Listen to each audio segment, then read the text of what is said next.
اللہ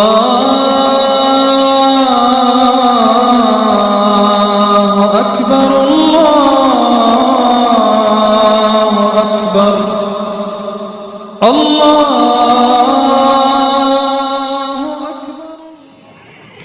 بسم الله الرحمن الرحيم. الحمد لله رب العالمين والصلاة والسلام على سيد المرسلين وعلى آله وأصحابه أجمعين. أما بعد، قال النبي صلى الله عليه وسلم: أصحابي كلهم معدود، أو كما قال عليه الصلاة والسلام. باخدا سب کے سب محترم ہیں، باخدا سب کے سب محترم ہیں کہ یہ احترام صحابہ. جناب صدر، عزیزان ملت، بزرگوں، دوستوں، آج یہ میری خوش نصیبی اور سعادت ہے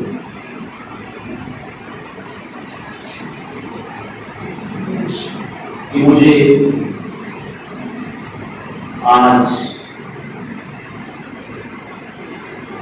اس جلسے میں اگرچہ آن لائن بھی صحیح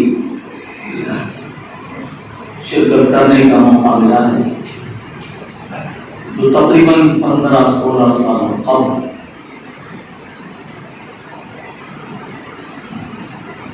حقائق کی وضاحت کے عنوان سے تاریخ کی کتابوں کے حوالے سے امت کے سامنے سچائیاں آ جائیں، تاریخی حقائق آ جائیں، شریعت کی منشا اور شریعت کا مزاج لوگوں کو سمجھنے کا موقع ملے. یہی وہ بنیادی مقاصد تھے جس کے تحت جلسہ شہداء اسلام کی بنیاد ڈالی گئی، اور اس سال خاص طور پر بڑی مایوسی تھی کہ کیا ہوگا. کووڈ-19 کی گائیڈ لائن کو دیکھتے ہوئے پورے طور پر پابندیاں عائد ہیں، جلسے جلوس نہیں ہو سکتے، کوئی اجتماعی تقریب نہیں ہو سکتی. لیکن قابل صد مبارکباد ہیں حضرت مولانا محمد عثمان صاحب قاسمی، نظم جامعہ اسلامیہ سلطان کو، جنہوں نے اس نزاکت کو محسوس کیا اور آن لائن خطابات کا سلسلہ جاری کیا. آج محرم کی 6ٹھی تاریخ ہے اور اسی تسلسل کے ساتھ حضرات علماء کرام کے بیانات ہو رہے ہیں اور لوگ اپنے گھروں میں بیٹھ کر انتہائی دلچسپی کے ساتھ بیانات کو سن رہے ہیں. اللہ تعالیٰ ہم لوگوں کی ان کاوشوں کو قبول فرمائے اور ملت آج پیاسی ہے، ملت کے پیاس کے بجھنے کا یہ ذریعہ بن جائے. مجھے جو فرمان دیا گیا ہے وہ حضرت حسین اور حضرت حسن رضی اللہ تعالی عنہما کی سیرت طیبہ اور ان کا کردار ہے.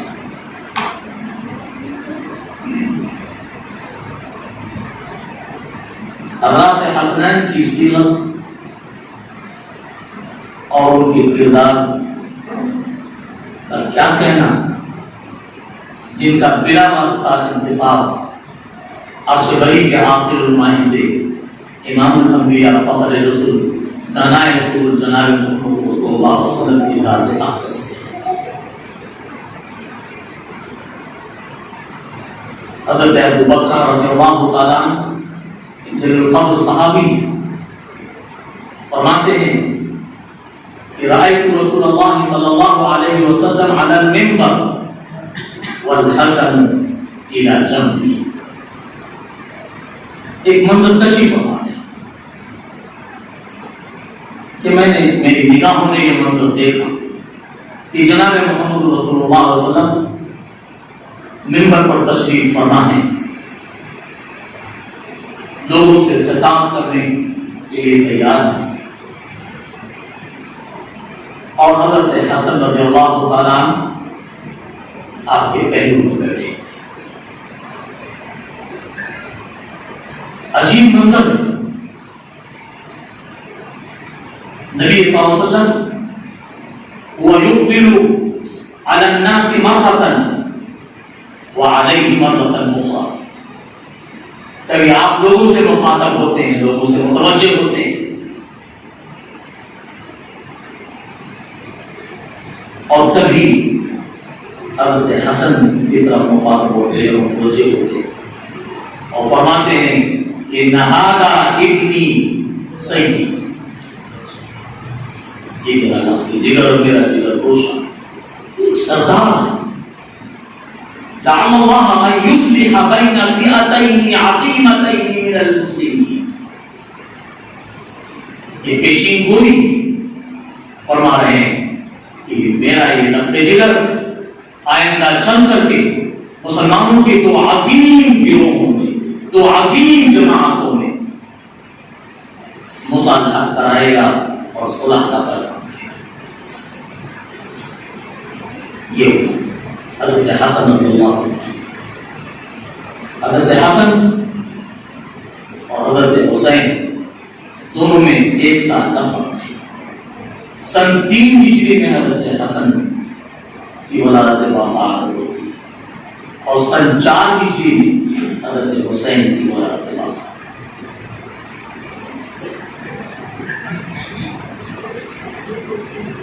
حضرت حسن بڑے اور حضرت حسین رضی اللہ تعالیٰ عنہ چھوٹے۔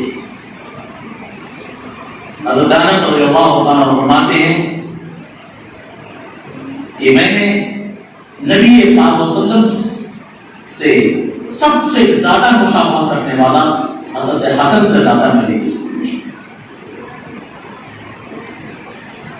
حضرت علی کرم اللہ عنہ فرماتے ہیں کہ دونوں نبی پاک صلی اللہ علیہ وسلم کے بہت زیادہ مشابہ تھے، لیکن حضرت حسن سینے سے لے کر کے چہرے کی جانب اوپر کی طرف زیادہ مشابہت رکھتے تھے، اور حضرت حسین رضی اللہ تعالیٰ چھوٹے تھے تو وہ نیچے کی طرف قدمین تک زیادہ مشابہ، دونوں اشباہ تھے، نبی صلی اللہ علیہ وسلم کے دونوں مشابہ۔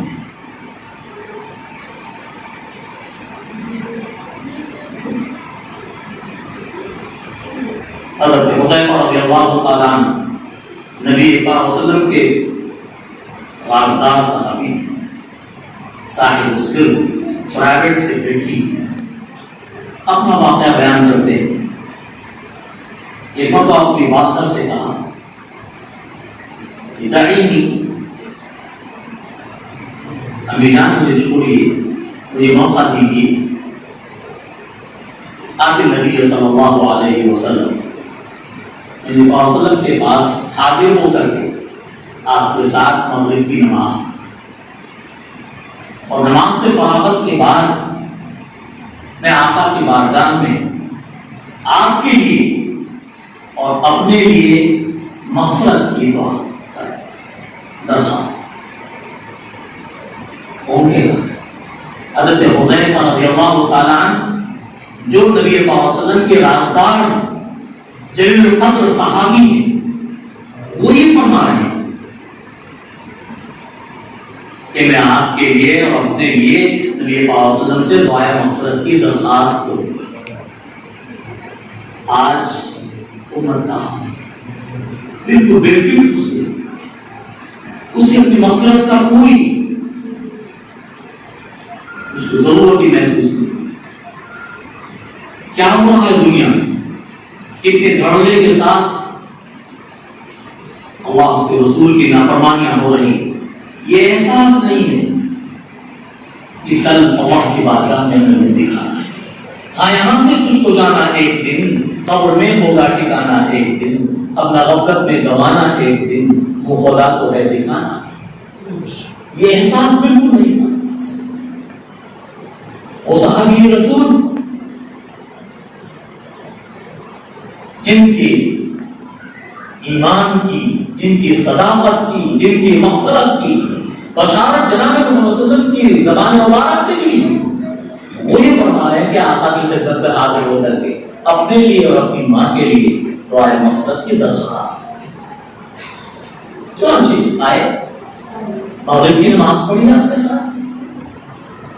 اس کے بعد کچھ دیر رہے تھے, نفلیں پڑھی اور عشاء کا وقت ہو گیا. عشاء کی نماز بھی پڑھ رہے. عشاء کی نماز سے نبی پاک صلی اللہ علیہ وسلم فارغ ہوئے تو آپ رخصت ہوئے اور میں موجود تھا. آپ کو میرے چلنے کی آہٹ محسوس ہوئی. آپ نے مڑ کر دیکھا حذیفہ, کون تم حذیفہ؟ اے رسول اللہ نے آپ نے ما حاجت تمہیں کیا ضرورت ہے, تم کیسے آئے؟ اللہ تمہاری اور تمہارے والدہ کی مغفرت فرمائے. تو آپ نے فرمایا کہ حذیفہ یہ فرشتہ آج کی اس رات سے پہلے روئے زمین پر کبھی نہیں. اس فرشتے نے اللہ تعالیٰ سے اس بات کی اجازت لی ہے کہ مجھے آ کر کے سلام پیش کرے اور مجھے اس بات کی خوشخبری دینے کے لیے فرشتہ آیا ہوا ہے کہ فاطمہ تو سیدۃ النساء اہل الجنہ, میری لفظ دیگر فاطمہ خواتین جنت کی سردار ہیں. والحسن والحسین سیدا شباب اہل الجنہ, اور حضرت حسن اور حضرت حسین نوجوانان جنت کی سردار. یہ اس خوشخبری ہوتی ہے. نبی پاک صلی اللہ علیہ وسلم کی زبان اقدس سے اس بات کے الفاظ آ جانے کے بعد پھر سیرت حسنین اور ان کی کردار کا کیا کہنا, اس کو کیا بیان کیا جائے, وہ آپ کے سامنے بالکل واضح ہے. ترجمہ مفسرین حضرت عبداللہ بن عباس رضی اللہ تعالیٰ عنہ فرماتے ہیں کہ کان رسول اللہ صلی اللہ علیہ وسلم حامل الحسن علی عاتقہ, نبی پاک صلی اللہ علیہ وسلم حضرت حسن کو اپنے کندھے پر بٹھائے ہوئے تشریف لے آئے. ایک شخص نے سوال کیا اور اس سوال کے لہجے میں حضرت حسن سے مخاطب ہوئے, نعم المرکب رکبت یا غلام, بڑی اچھی سواری ملی ہے بیٹے تم نے. تو نبی پاک صلی اللہ علیہ وسلم مخاطب ہوئے, اور نعم الراکب ہوا, اور سوال بھی تو بہت اچھا ہے میرا لفظ دیگر حسن, جو سوال کو نہیں دیکھا. تو جس کے بارے میں نبی پاک صلی اللہ علیہ وسلم کا یہ فرمان حضرت ابو ہریرہ رضی اللہ تعالیٰ عنہ فرماتے ہیں کہ دوپہر کے ایک حصے میں نبی پاک صلی اللہ علیہ وسلم کے ساتھ نکلا. حضرت فاطمہ کے پوچھا, آپ گھر پہنچے اور پہنچ کر کے فرمایا اسم مالو کا ہوں, اسم مالو کا ہوں, کیا میرا گناہ کہاں یہاں ہے, میرا گناہ یہاں ہے. یریدو حسن, وہ حضرت حسن کو مراد لے رہے تھے, میرا حسن کہاں ہے. کچھ ہی دیر گزر نہیں پائے گی کہ حضرت حسن دوڑتے ہوئے نبی پاک صلی اللہ علیہ وسلم کی خدمت میں آئے اور آپ کے گلے سے لپٹ گئے اور آپ نے اپنے سینے سے لگا لیا اور چمٹا لیا اور فرمایا اللہم احبہ واحبہ, اے پروردگار عالم مجھے حسن سے بڑی محبت ہے, پوری ان سے محبت.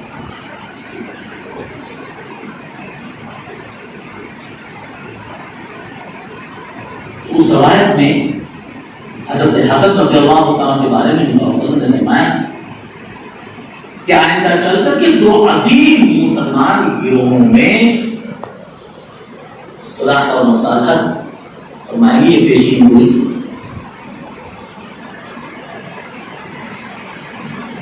تو تاریخ کی کتابوں میں لکھا ہوا ہے کہ جب حضرت علی کرم اللہ وجہہ اور حضرت امیر معاویہ رضی اللہ تعالیٰ عنہ کے مابین کچھ اختلافات ہوئے، ایک طرف حضرت علی کرم اللہ وجہہ کے ساتھ لوگ اور دوسری طرف شام کے لوگ، حضرت علی کرم اللہ وجہہ نے شام کی طرف فوج کشی کرنے کا پورا ارادہ بنا لیا، پوری تیاریاں مکمل ہو گئی۔ اس وقت حضرت حسن بھی تھے کھڑے ہوئے اور اپنے ابا جان سے مخاطب ہوئے، یا آقا کی داہ کھاتا، اے ابا جان کیا کریں، چھوڑیے اپنے اس ارادے سے باز رہیے، اگر ایسا ہوا کہ بہت بڑا خون خرابہ ہوگا اور خون کا بہنا کوئی اچھی بات نہیں ہے۔ یہ حضرت حسن خود حضرت علی علیہ السلام سے بتا رہے، اور جب حضرت علی کرم اللہ وجہہ پر ابن ملجم نے حملہ کیا، آپ زخمی آ کر کے گرے اور شہادت کے قریب تھے، اس وقت لوگوں نے آپ سے درخواست کہ امیر المؤمنین آپ کسی کا انتخاب کر دیجیے جو آپ کے بعد خلیفہ اور زمان خلافت سے۔ علی کرم اللہ وجہہ نے فرمایا کہ نہیں، آج میں تم کو اسی حال میں چھوڑ کر جاؤں گا جس طرح سے جناب محمد رسول اللہ صلی اللہ علیہ وسلم جب دنیا سے رخصت ہوئے تھے، انہوں نے کوئی کسی خلیفے کا انتخاب نہیں کیا تھا، کوئی شورا نہیں بنائی تھی، اور پھر اللہ تعالیٰ نے تم سے بہتری فرمائے گا تو تم ہی میں سے ایک مناسب ترین انسان کو منتخب کر دے گا جو تمہاری خلافت کی بات بول سکے۔ جس طرح سے کہ جناب محمد رسول اللہ صلی اللہ علیہ وسلم سے تشریف لے جانے کے بعد اللہ تعالیٰ نے تم میں سب سے بہتر شخص پر تم سب کو جمع کر دیا اور حضرت صدیق اکبر کو خلیفہ بنا دیا۔ یہ رضائی کا دور ہے۔ چنانچہ اسی مجلس میں لوگوں نے حضرت حسن کا انتخاب کر لیا اور آپ کے ہاتھوں پر بیعت ہوئے۔ بیعت ہونے کے بعد ایک طبقہ تھا جو اس بات پر مصر تھا کہ شام پر فوج کشی کی جائے، حضرت معاویہ کے خلاف فوج کشی کی جائے پورے طور پر، لیکن حضرت حسن رضی اللہ تعالیٰ عنہ نے ہارا کا جائزہ لیا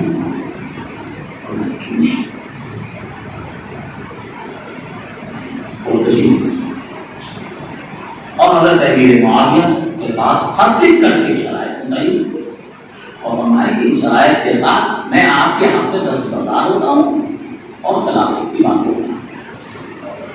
6 مہینے کے بعد چنانچہ حضرت امیر معاویہ رضی اللہ تعالیٰ عنہ، اور یہ وہی موقع 6 مہینے کا موقع کہ جس کے بارے میں نبی پاک صلی اللہ علیہ وسلم نے فرمایا تھا کہ میرے بعد خلافت تم میں 30 سال تک باقی رہے گی، اور اسی 6 مہینے کے بعد وہ 30 سال مکمل ہوئے۔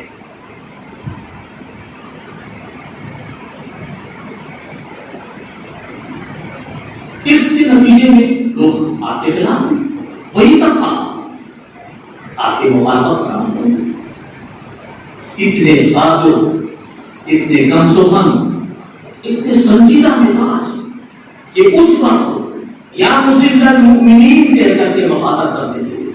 میں اس بنیاد پر کہ آپ نے فوج کشی نہیں کی اور منع کر دیا تھا کہ میری ذات سے مسلمانوں کا خون بہے، ہرگز میں اس کے لیے تیار نہیں۔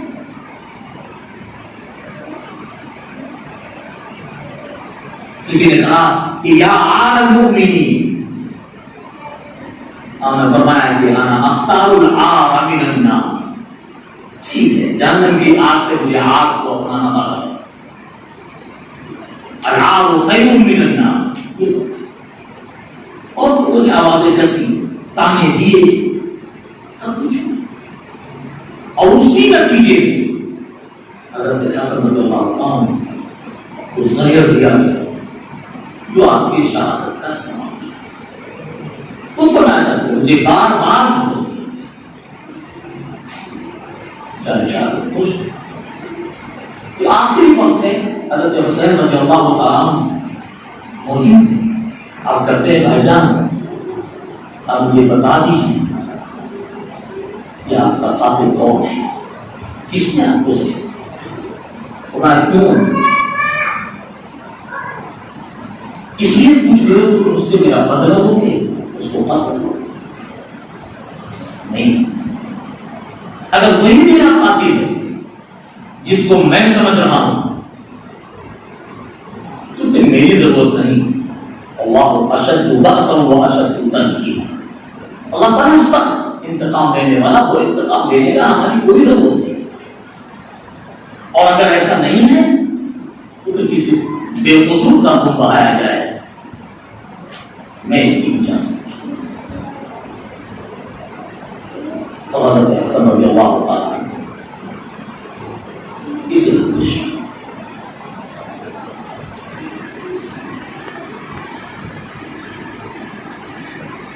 حضرت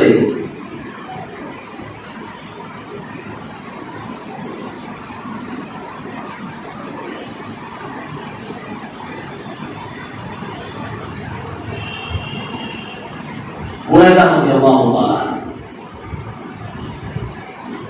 فرماتے ہیں کہ نبی پاک صلی اللہ علیہ وسلم تشریف لائے اور تقریب فرمائے، خطاب ہوا، اور اسی دوران حضرت حسن اور حسین دونوں آ گئے سامنے۔ اس وقت ان کے جسم پر سرخ دھاریوں کا لباس تھا ہوتا تھا، یمشیانی و یعصران، گرتے پڑتے دونوں کے دونوں آ رہے تھے، چلے آ رہے تھے۔ نبی پاک صلی اللہ علیہ وسلم کی نگاہ پڑی ونزل من المنبر، اب منبر سے نیچے چلے اور لپک کر کے اپنے دونوں نوازوں کو اٹھایا اور لا کر کے اپنے سامنے بٹھایا۔ فرمایا صدق اللہ العظیم انما اموالکم و اولادکم فتنہ، اللہ نے سچ فرمایا کہ تمہارے اموال اور تمہارے اولاد تمہارے لیے آزمائش ہے۔ نظرت الی ہذین الصبیین، میں نے جس وقت اپنے ان دونوں جگر گوشوں کو دیکھا کہ یمشیانی و یعصرانی، وہ گرتے پڑتے چلے آ رہے ہیں، میں تڑپ اٹھا، اسے دیکھا نہ کہ فلم اصبر حتی قطعت حدیث، مجھ سے رہا نہ گیا ہے کہ میں نے اپنی بات کو روکا اور بات کو روک کر کے میں نے اپنے دونوں جگر گوشوں کو اٹھایا اور اٹھا کر کے اپنے سینے سے لگایا۔ یہ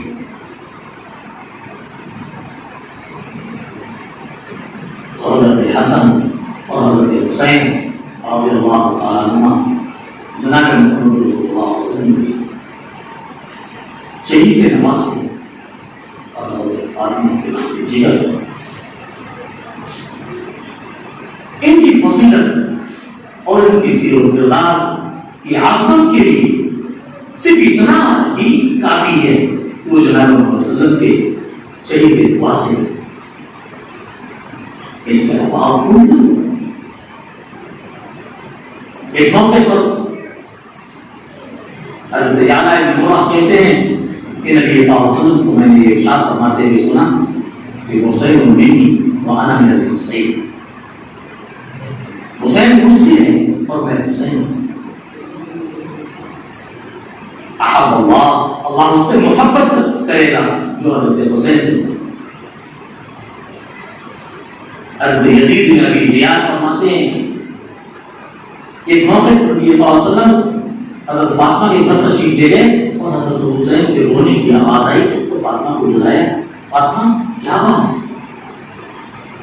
حسین جب روتے ہیں تو میرا دل دکھتا ہے، ان کو رونے لگا۔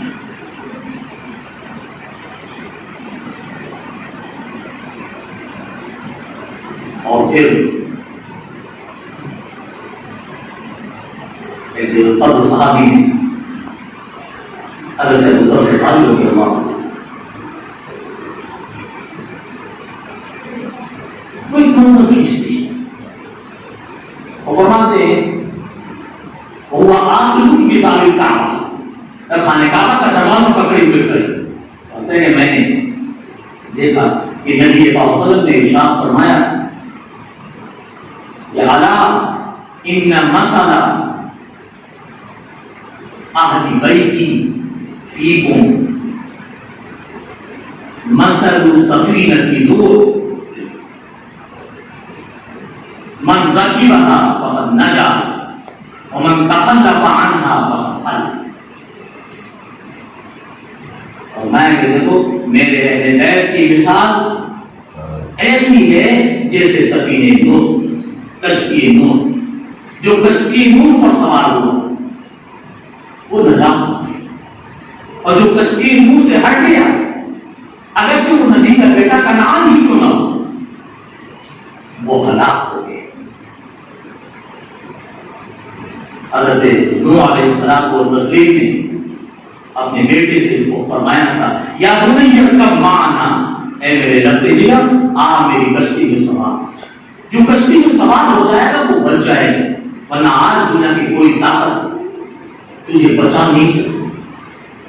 ان کا نہیں، ہم کشتی میں سوار نہیں ہوں، ساتھی الجبل، ہم کو پہاڑ پر چڑھ جائیں گے، وہ یاسمونی من الماء، وہ مجھے پانی سے بچا دے گا، پہاڑ کی چوٹیوں تک پانی تھوڑی پہنچے گا۔ لا عاصم اليوم، آج دنیا کی کوئی طاقت تجھے بچا نہیں سکتی، اگر تجھے بچنا ہے تو میری کشتی میں سوار ہو جا۔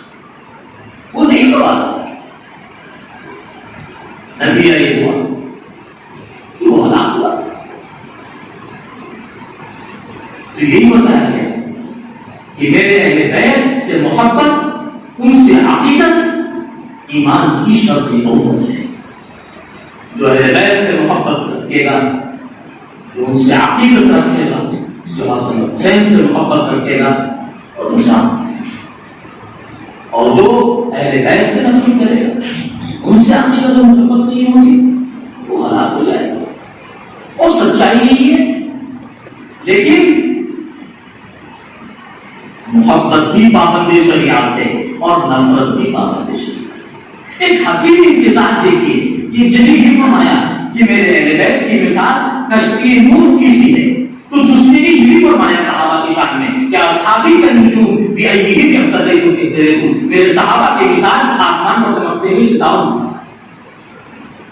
اور پوری دنیا انسانیت پر متفق ہے کہ رات کی تاریکیوں میں کشتیاں جب چلتی ہیں تو ستارے ان کے رخ کو متعین کرتے ہیں، ستاروں سے ان کو راستہ ملتا ہے۔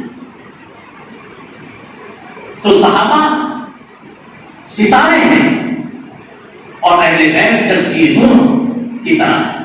کشتی نوح کو روح اور صحیح ذکر اسی وقت ملے گی جو حضرات صحابہ جیسے ستاروں سے متعین ہوگا وہ، اور ان سے محبت ہوگی، ان سے عقیدت ہوگی۔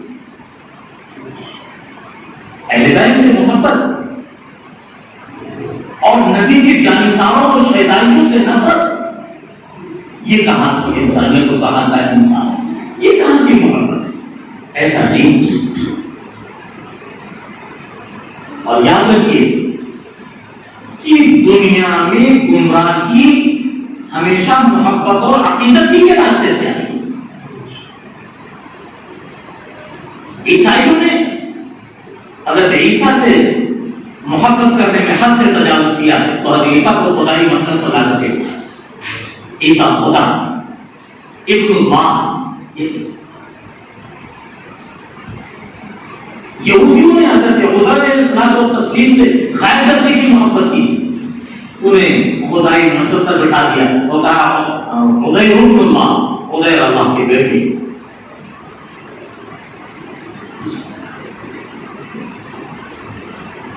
تو محبت بھی پابند شریعت ہے اور نفرت بھی پابند شریعت۔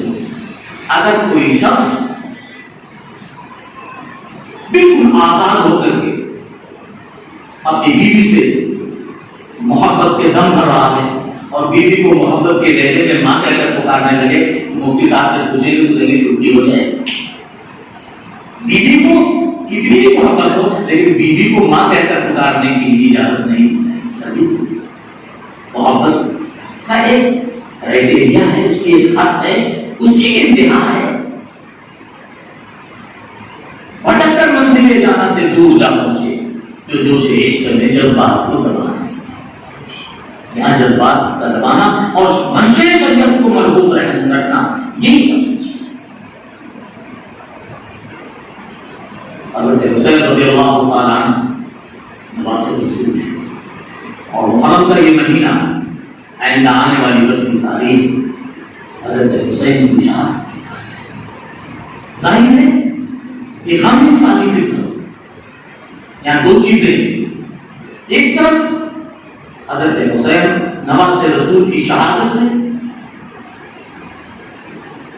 اس سے جن کو بھی محبت ہے اس کے دل میں غم کے جذبات کا ابھرنا یہ فطری چیز ہے.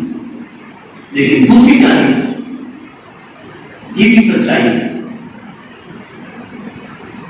کہ ایک پہلو یہ بھی ہے کہ اگر حضرت حسین رضی اللہ تعالیٰ نے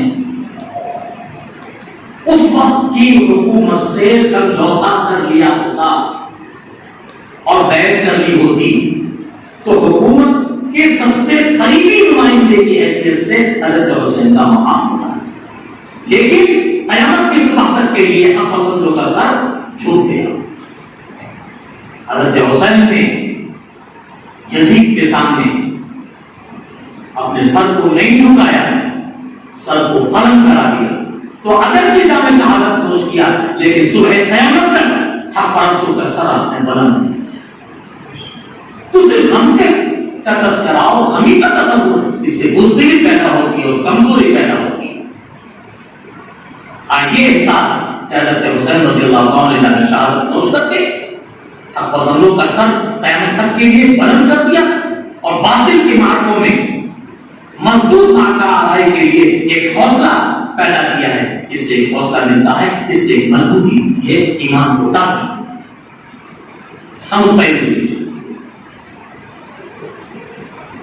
اور سچائی یہ ہے کہ حضرت حسین رضی اللہ تعالیٰ عنہ دو چیزیں ہیں, ایک ہے تقدیر, ایک ہے تدبیر. دونوں کا وزن ایک, دونوں کا باب ایک, لیکن ایک کا تعلق قضاء الہی سے اور ایک کا تعلق انسانی کسب سے. تقدیر فیصلہ اللہ کرتا ہے اور تدبیر انسان کرتا ہے.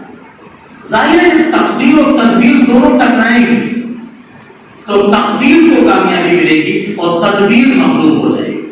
اس لیے کہ تدبیر کنت بندہ اور تقدیر زنت اللہ. انسان تدبیر کرتا ہے اور تقدیری فیصلے خدا کے یہاں سے ہوتے ہیں, تو تقدیری فیصلے کے سامنے تدبیریں انسانی ٹک نہیں سکتی. حضرت حسین رضی اللہ عنہ جب یزید خلیفہ وقت ہوا اس کی بیعت کے انتظامات کیے گئے, سارے لوگوں نے بیعت کر لی, لیکن کچھ مردان خدا اور کچھ جیانے ایسے تھے جنہوں نے کہا کہ نہیں, زمین کی آواز پر ہم بیعت نہیں کر سکتے, اس بات کی نہیں کی بیعت. اب ان کی گرد دائرہ تنگ ہوتا تھا. 4 لوگ تو ایسے تھے جو اکابر سن, حضرت عبداللہ ابن عباس, حضرت عبداللہ ابن عمر, حضرت عبداللہ ابن زبیر اور حضرت حسین ابن علی رضی اللہ تعالیٰ. یہ جو انہوں نے بیعت نہیں کی, لیکن چاروں نے بھی جن کی بیعت کی سب سے زیادہ اہمیت تھی وہ حضرت حسین ابن علی رضی اللہ عنہ, اس لیے کہ یہ نواسے رسول تھے. سیاسی طور پر بھی اس بیعت کی زیادہ اہمیت تھی, اس لیے ان کے ارد دائرہ تنگ ہوتا ہے. حتیٰ کہ مدینہ چھوڑ کر کے مکہ تشریف لے آئے. مکے میں آئے وہاں بھی مقابلے, لیکن دوسری جانب کوفے سے بھی مطالبے شروع ہو گئے کہ نواسے رسول آپ کوفہ تشریف لے آئیے, ہم آپ کے ہاتھوں پر بیعت کرنے کے لیے بے قرار ہو گئے.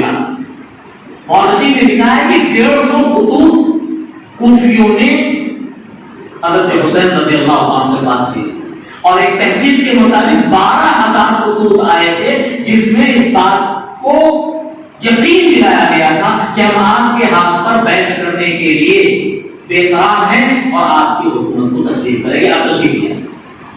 جب اتنے خطوط آ گئے تو حضرت حسین رضی اللہ عنہ نے، اور آپ کی جگہ کوئی بھی ہوتا تو فطری طور پر اس کو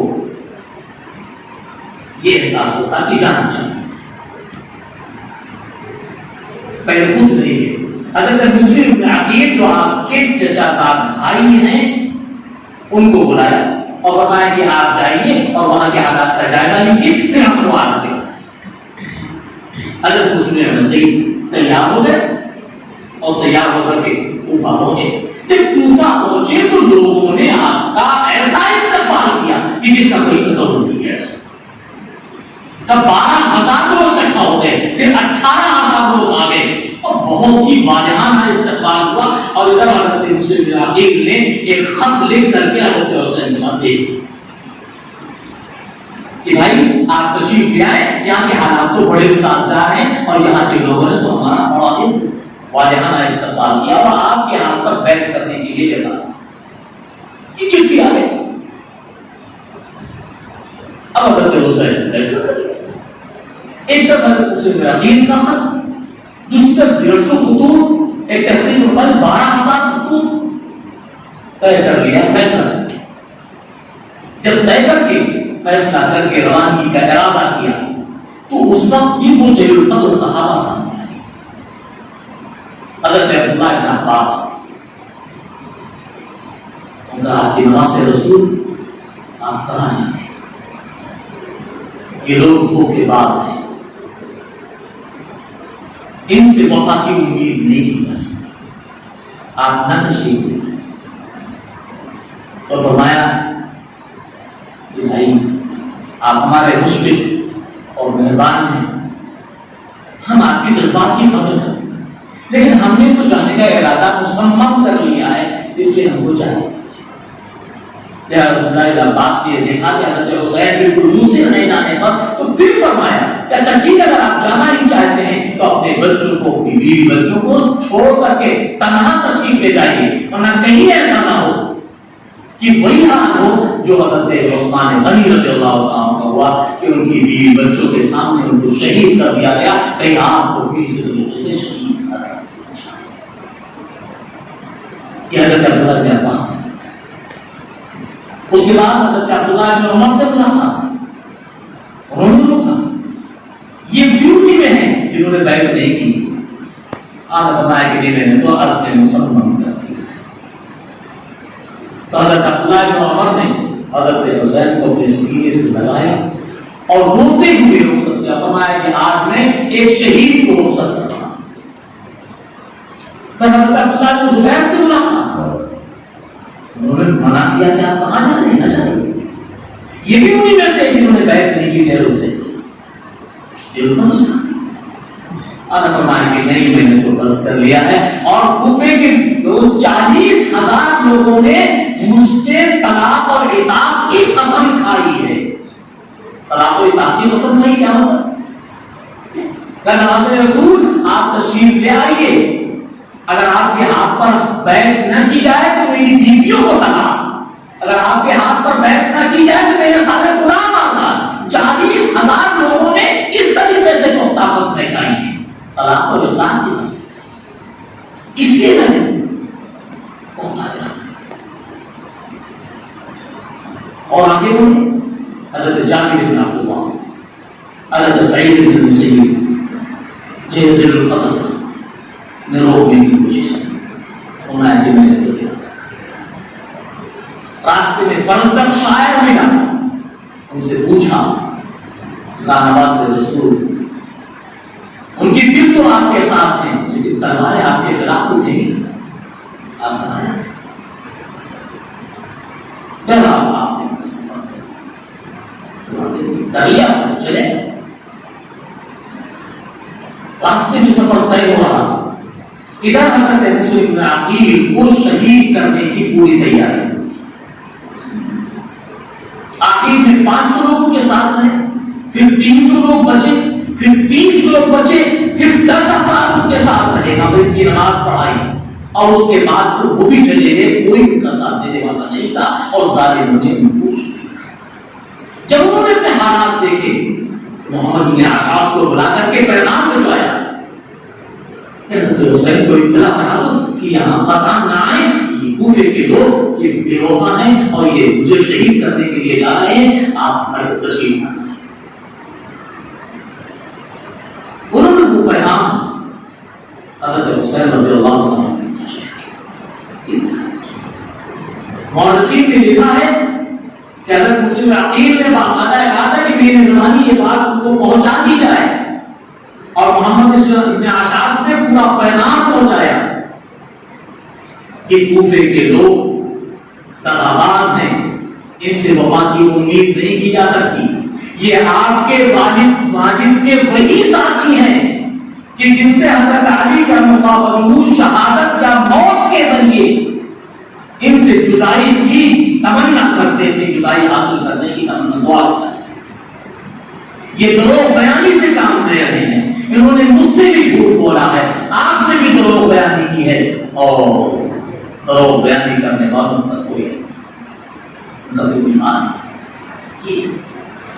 اور اسی میں لکھا ہے کہ زبانہ مقام پر یہ باقاعدہ پورا پیغام آپ کو پہنچا دیا گیا، وہاں سے 4 راتیں کل رہ گئی تھی قتل گاہ پہنچنے، تب حضرت حسین رضی اللہ عنہ کی بس اللہ نے حاصل وہی ناصر و مددگار ہے، تو طے کر لیا ہے، جو مقدر میں ہوگا وہی ہوگا۔ لوگوں کو بلا کر کے آپ نے، جو لوگ ساتھ ہو گئے تھے اور بہت سے لوگ ساتھ تھے، کہا بھائی یہ صورتحال ہے، میرے بھائی کو شہید کر دیا گیا، مجھے تو جانا ہے، لیکن تم لوگ چاہو تو اپنے اپنے گھروں کو چلے جاؤ۔ تو آپ سے وہاں سارے کے سارے لوگ وہاں سے الگ ہو گئے، اور صرف آپ کا گھرانہ ہی آپ کے ساتھ۔ نتیجہ یہ ہوا جو مقدرات تھے ان میں پہنچے، جب حالات کو دیکھا تو آپ نے 3 شرطیں رکھی، فرمایا یا تو میں مجھے چھوڑ دو، میں جہاں سے آیا ہوں وہاں واپس چلا جاؤں۔ دوسری چیز یہ ہے کہ یا پھر مجھے یزید کے پاس لے جاؤ، وہ میرے بارے میں جو فیصلہ کر لے مجھے منظور ہے، چاہے مجھے آزاد کر دے، یا مجھے ترکوں کی سرحد پر پہنچانے کی اجازت دے دو تاکہ میں جہاد کرتا ہوا وہاں کی بارگاہ میں دنیا سے رخصت ہو جاؤں، مجھے۔ لیکن ظالموں نے کسی ایک شرط کو قبول نہیں کیا اور اجازت نہیں۔ چنانچہ ایک وقت آیا، شیخ روشن نے للکارا اور پھر آپ پر حملے ہوئے،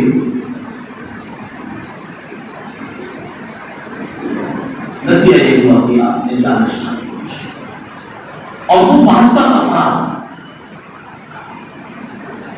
جس میں 40 پیادہ اور 32 سوار تھے، وہ بھی شہید ہوئے اور جان شہادت پہنچی۔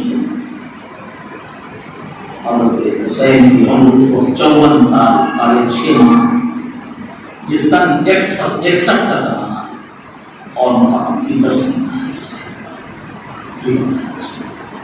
تو یہاں وہی چیزیں، وہ ساری چیزیں تدبیر کے دائرے میں تھی جن میں قدر صحابہ نے روکا، ہر موڑ پر روکنے کی کوشش کی گئی، وہ انسانی تدبیریں تھیں، لیکن تقدیر الہی کچھ اور تھی، وہ فیصلہ ہو چکا تھا۔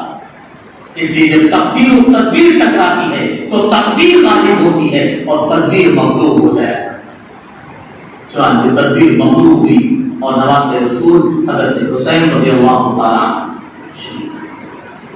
عبدالرحمن بن ابی نعیم فرماتے ہیں کہ حضرت عبداللہ بن عمر کے بارے میں کہ حضرت عبداللہ بن عمر سے ایک شخص نے آ کر کے ایک محرم کے بارے میں مسئلہ پوچھا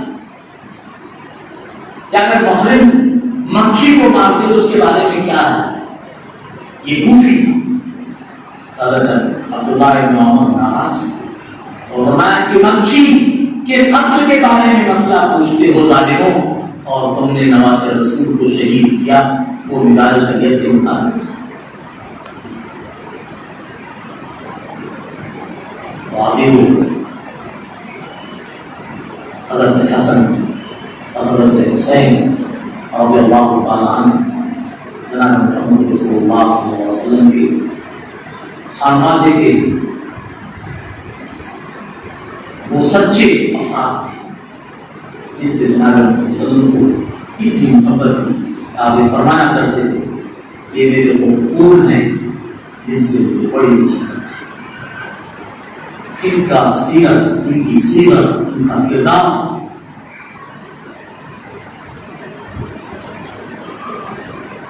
اور روشنی ڈالنے کے لیے زبان کھولنا، قلم اٹھانا، یہ ہر کس ناقص کی رسول ہے.